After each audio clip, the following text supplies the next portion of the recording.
Mockingbirds don't do one thing, but make music for us to enjoy. That's why it's a sin to kill a mockingbird. It is a line that has echoed through American classrooms for over 60 years. But to truly understand To Kill a Mockingbird, we cannot just look at the text. We must look at the dust. The year is 1933. The Great Depression has gripped America by the throat. In the fictional town of Maycomb, Alabama, people aren't just poor. As Scout Finch says, trade was slow. There was nowhere to go, nothing to buy, and no money to buy it with. When a society is starving, not just for food, but for dignity, it looks for a scapegoat. It looks for someone to look down on, just to feel a little bit taller. Harper Lee's masterpiece is not just a story about a lawyer defending a black man. It is an autopsy of the human condition under pressure. It asks a terrifying question. When the world falls apart, do we turn on each other, or do we turn towards each other? Today, we dive deep into the shadows of Maycomb. We will explore the tragedy of Tom Robinson, the hypocrisy of the good neighbors, and the quiet heroism of Atticus Finch. Welcome to a journey into the heart of the American South. Before we face the horrors of the courtroom, we must face the horrors of the imagination. The story begins with a monster, or at least what the children believe is a monster. Arthur Boo Radley lives inside a shuttered house that no one enters. The neighborhood legend says he is a phantom. They say he eats raw squirrels. They say he stabbed his father with a pair of scissors. For Scout, Jem, and their friend Dill, Boo Radley is the centerpiece of their childhood games. They dare each other to touch his porch. They act out the Radley drama in the front yard. Psychologically, this is what we call projection. The town of Maycomb is full of dark secrets: racism, abuse, poverty. But rather than facing their own darkness, they project it onto the silent house on the corner. They need Boo Radley to be a monster so that they can feel normal. But as the seasons change, the monster begins to communicate. In the hollow of an old oak tree, the children find gifts: a stick of gum, a ball of twine, a broken pocket watch, and most touchingly, 2 soap dolls carved with immense care to look exactly like Scout and Jem. These are not the actions of a ghoul. These are the desperate signals of a lonely man trying to connect with the world. This has rejected him. Boo Radley is the first mockingbird of the story. A gentle soul imprisoned not by bars, but by the whispers of his neighbors. There is a lesson here for the digital age. How often do we construct monsters out of people we see online? We assume their motives, we judge their silence, we mock their struggles. We create a Boo Radley in our heads because it is easier to fear than to understand. There is a pivotal scene in the middle of the book that many people forget, but it is the key to understanding Atticus Finch. One day, a mad dog named Tim Johnson wanders down the street, foaming at the mouth. He is dangerous. The sheriff arrives, but he can't take the shot. He hands the rifle to Atticus. The children are stunned. They think their father is old and boring. He reads, he doesn't play football. But Atticus takes the rifle. He pushes his glasses up, takes one breath, and fires. One shot. The dog goes down. The children learned that day that their father was once the best shot in the county. They called him One-Shot Finch. But why did he stop shooting? Why did he hide this talent? Because Atticus believes that courage is not a man with a gun in his hand. He realized that having an unfair advantage over living things wasn't something to be proud of. This scene is a metaphor for what is coming. The mad dog represents the madness of racism that is infecting the town. Just like the dog, the racism is irrational, dangerous, and spreading. And just like with the dog, the town looks to Atticus to put it down. He is the only one with the moral aim true enough to take the shot. He doesn't want to do it, but he has to. Now we enter the courtroom. The air is thick with heat and hate. Tom Robinson, a black man, stands accused of raping Mayella Ewell, a white woman. To understand the weight of this, you have to understand the Southern Code of the 1930s. The accusation alone was enough to end a life. But Atticus dissects the lie. He reveals that Mayella was not raped, she was beaten. And she was beaten by a left-handed man. Tom Robinson's left arm was mangled in a cotton gin accident years ago. He is physically incapable of the crime. The evidence points clearly to Bob Ewell, Mayella's father, a man who felt disgraced because his daughter broke the ultimate taboo. She desired a black man. Let's look at Mayella for a moment. It is easy to hate her. She is sending an innocent man to his death. But Harper Lee asks us to look closer. Mayella is the victim of incestuous abuse, poverty, and isolation. She has no friends. She is lonely. When she tried to kiss Tom, she was seeking a moment of tenderness in a brutal life. But when she was caught, shame took over. To survive in her world, she had to destroy the evidence of her crime. And Tom was the evidence. She is a villain, yes, but she is also a victim of the systemic rot of Maycomb. The tragedy of the verdict is not that it was unexpected. It is that it was inevitable. Jim, the innocent son, cries, "It ain't right." He believes in the law.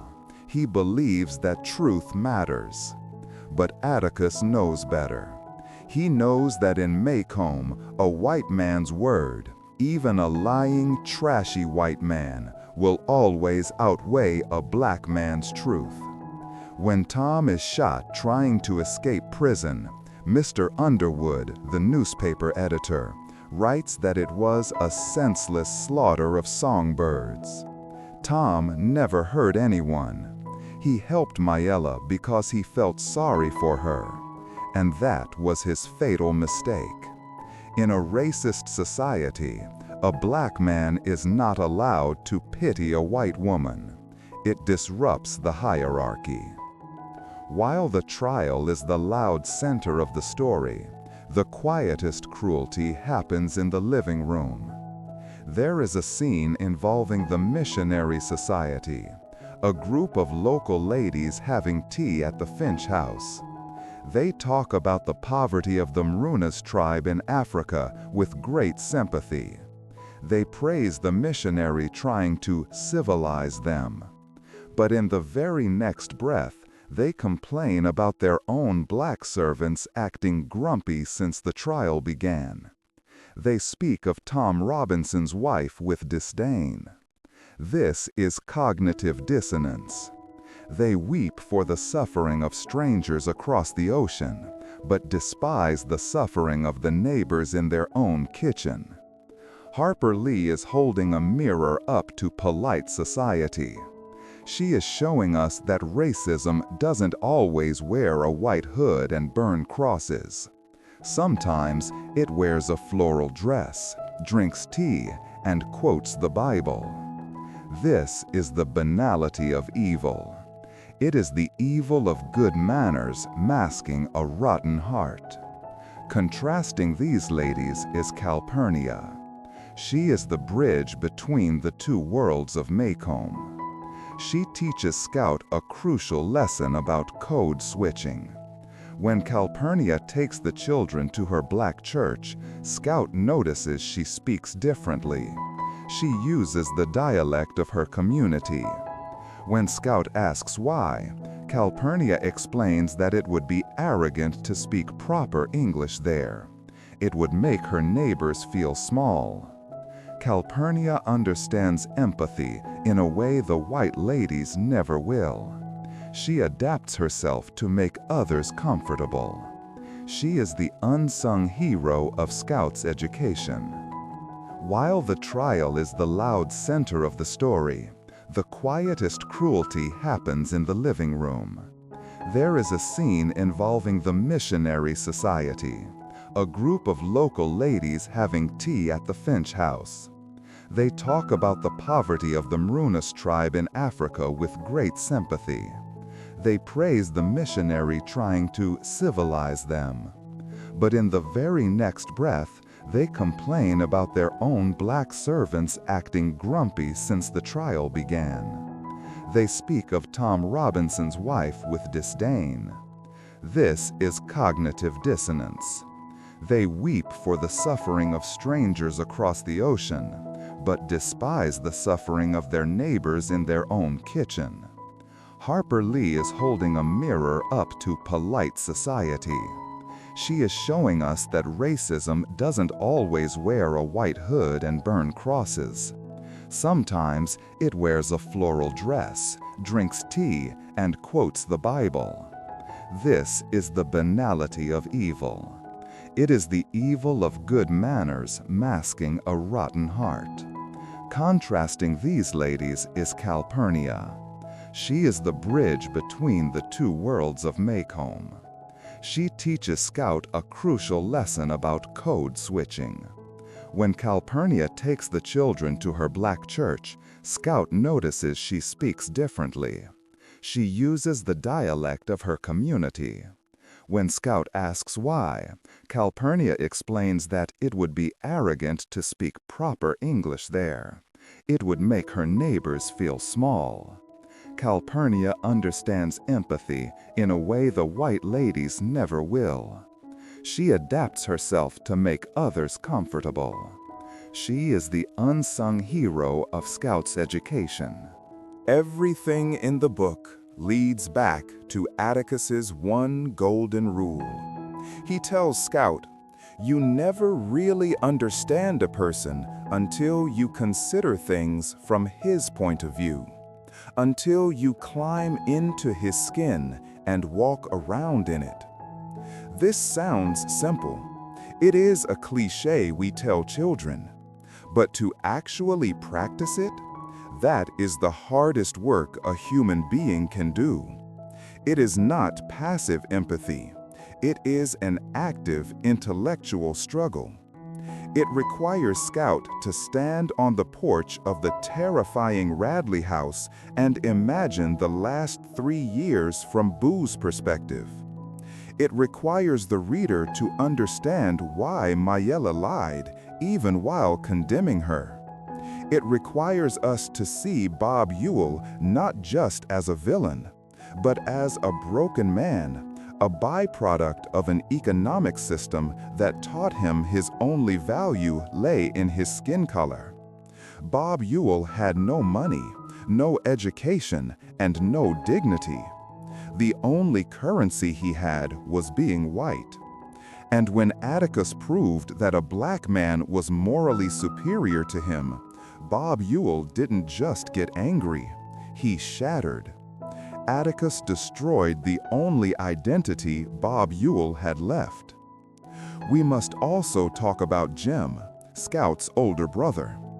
If Scout represents the innocence of childhood, Jem represents the painful transition into adulthood. When the verdict, guilty, is read, Jem cries. He cries angry, hot tears. He asks, how could they do it? How could they? Jem represents the disillusionment we all feel when we realize the world is not fair. He wants to ban juries. He wants to change the law. He is angry because his ideal of justice has been murdered. But Atticus teaches him that we do not abandon the world just because it is broken. We live in it. We fight for it, even when we know we might lose. In our modern world, we have lost this art. We stand on our own porches. We shout at the neighbors. We block the people who disagree with us. We retreat into our own tribes. We are killing mockingbirds every day because we are too lazy to do the work of empathy. We justify our cruelty by claiming moral superiority. Atticus Finch is not a perfect man. He is a product of his time. He underestimates the evil of Bob Ewell. He thinks Bob got all his anger out at the trial.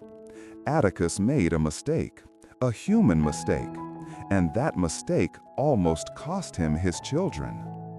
The story ends where it began, with Boo Radley. It is Halloween night, a night of costumes and make-believe. Scout is dressed as a ham for the school pageant. Her costume is absurd, made of chicken wire and brown fabric. It is clumsy and hard to walk in. But as they walk home through the dark woods, the silence is broken by heavy footsteps. Bob Ewell attacks them in the darkness. It is a terrifying, chaotic struggle. Jem's arm is broken. Bob Ewell is squeezing the life out of Scout. But the knife strikes the wire mesh of her ham costume. The ridiculous costume saves her life. And then a fourth figure appears in the dark. The monster comes out of the shadows. Boo Radley pulls Bob Ewell off the children and kills him. He carries the unconscious Jem home, tenderly like a baby. When the sheriff arrives, he decides to protect Boo. He says Bob Ewell fell on his own knife. He refuses to drag Boo Radley into the limelight of a public investigation. He says, "Taking the one man who's done you and this town a great service and dragging him with his shy ways into the limelight, to me, that's a sin. It's a sin, and I'm not about to have it on my head." Scout understands immediately. She says to her father, "It'd be sort of like shooting a mockingbird, wouldn't it?" Boo Radley never hurt anyone. He only helped. To expose him to the noisy world would be to kill his spirit. When Scout finally looks at Boo in the corner of Jem's room, the fear is gone. He is pale, thin, and shaking. He is not scary. He is just shy. Atticus, the man of words, says the only thing that matters. "Thank you for my children, Arthur." He calls him by his real name, Arthur, not Boo. He restores his humanity. Scout walks him home, and then she stands on his porch. She looks out at the street. She sees the post office, the school, her own house. But she sees them through Boo's eyes. She realizes that while they were playing games, he was watching them. He was loving them. He was their guardian angel in the dark. She says, Atticus was right. Just standing on the Radley porch was enough. The book ends with Atticus sitting by Jem's bedside, reading a book called The Gray Ghost. Scout, sleepy and safe, mumbles about the character in the book. She says, "He was real nice." And Atticus replies with the final lesson of the novel, Most people are, Scout, when you finally see them. When you finally see them, not the rumors, not the prejudice, but the person. To Kill a Mockingbird challenges us to leave the safety of our own house, to cross the street, to knock on the door we are afraid of.